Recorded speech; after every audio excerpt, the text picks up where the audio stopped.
महिला आरक्षण विधेयकावरून मुख्यमंत्री देवेंद्र फडणवीसांनी विरोधकांना खुलं आव्हान दिले। नारी शक्ती वंदन विधेयकावर विरोधकांनी चर्चा करण्यासाठी यावं असं आव्हान फडणवीसांनी दिलं आणि त्यानंतर सुप्रिया सुळे यांनी ते आव्हान स्वीकारलेलं आहे। लोकसभेमध्ये महिला आरक्षण विधेयक नामंजूर झाल्यानंतर आधी पंतप्रधान नरेंद्र मोदी आणि आता देवेंद्र फडणवीसांनी विरोधकांवर टीकेची झोड उठवली आहे। मुजोरी करायची आणि पळून जायचं हेच विरोधकांचं धोरण असल्याचं म्हणत फडणवीसांनी हल्लाबोल केलाय। वर्षानुवर्ष या राज्यांमध्ये काँग्रेसचं राज्य होतं, पण एकाही महिलेला त्यांनी कधी मुख्यमंत्री बनवू दिलं नाही। म्हणून आज एक गोष्ट निश्चित आहे की हे जे पक्ष आहेत यांच्याकडे कुठलाही प्रतिवाद नाही।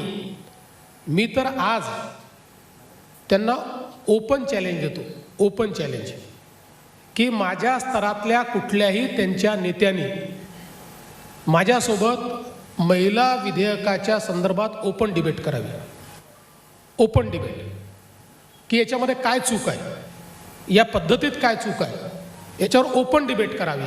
ते करणार नाहीत, करू शकत नाहीत। केवळ मुजोरी करायची आणि पळून जायचं हे जे काही यांनी सुरू केलेलं आहे याच्या विरुद्ध देशभरात आणि महाराष्ट्रात आता महिलांचं एकत्रीकरण आम्ही करणार आहोत।